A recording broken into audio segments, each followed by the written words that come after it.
I'm Huon Hooke, and this is The Real Review.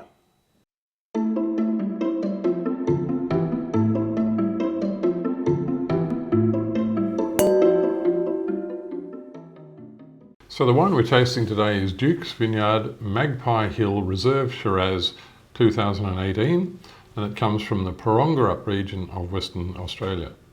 The backstory to Duke's Vineyard is that it's a very small vineyard, family-owned vineyard in the Porongarup sub-region of Western Australia. That's down in the bottom end of the Great Southern, right down near Albany.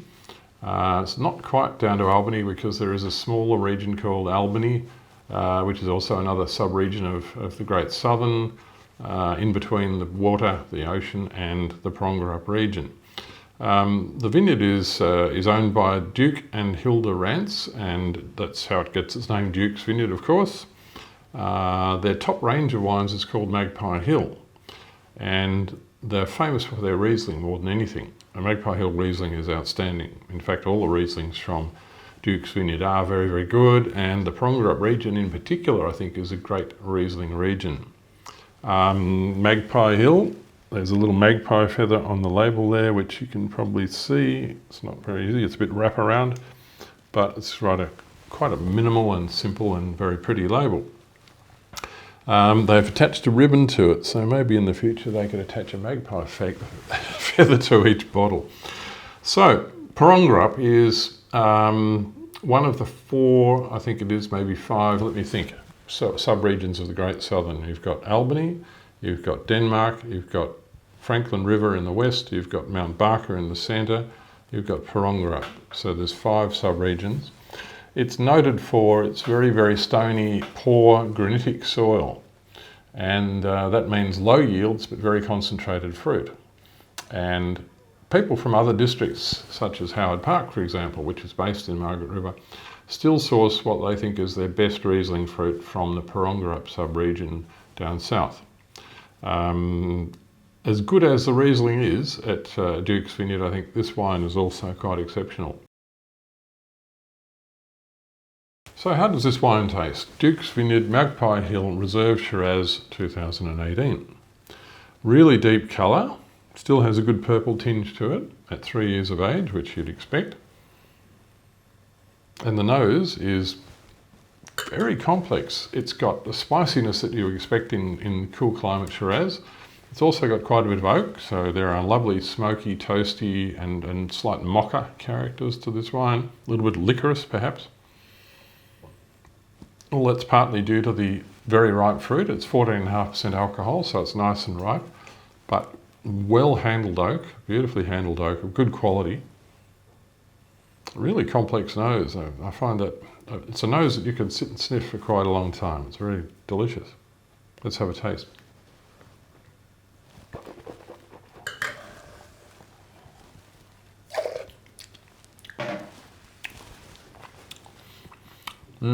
That's a classy wine. It has concentration, it has focus, it has persistence of palate, it goes on and on for a long time after the wine's gone. It's not a big wine. It's certainly full bodied, but it's not a heavy wine. It's not a clumsy wine. It's a beautifully elegant, focused, precise wine with flavour that just lingers and lingers and lingers and makes you want to have another sip. The tannins are very soft, very fine. In fact, you really don't feel the tannins very much. It's just that nice, clean, drying sensation on the aftertaste, which all good red wine should have, all good full-bodied red wine anyway. That really will go well with fairly hearty food, no problem. So how do we rate this wine? We scored it 96 out of 100, which is a strong gold ribbon score, probably a trophy winning score if you were in a wine show. We've said it was a top rank wine because it's rated number 2 out of 35 Shirazes from the Great Southern region in the 2018 vintage. So a really, really smart wine, right at the top end of things in the Great Southern area. We've said drink it now until 2030-ish. Not a problem with that. It's only 12 years all told, and I think that wine will live for 20 years, no problem. It's just a matter of when you want to drink your wine. I think drink it now until 10 to 15 years if you've got the cellar space to fit a case of it in your cellar. Very, very good indeed. So the food match. We asked the winemaker what they like to have with their own wine, and Rob Deletti is the winemaker. Just a word about Rob Deletti. He is not the resident winemaker, he is the consultant winemaker or the contract winemaker, because he has his own vineyard nearby called Castle Rock Estate, and he also makes wine for various people around the district and does an absolutely outstanding job, I think. And he's the one who responded to the request for a food match, and he's very simply said, roast lamb with cherry jus. So I think what he means there is roast your leg of lamb or whatever bit of lamb you're having, and serve it with a jus made with, I guess, a reduction, but juices, the roasting juices of the meat, and add some fresh cherry juice to that, and you would have a pretty nice meal, I think. Cheers.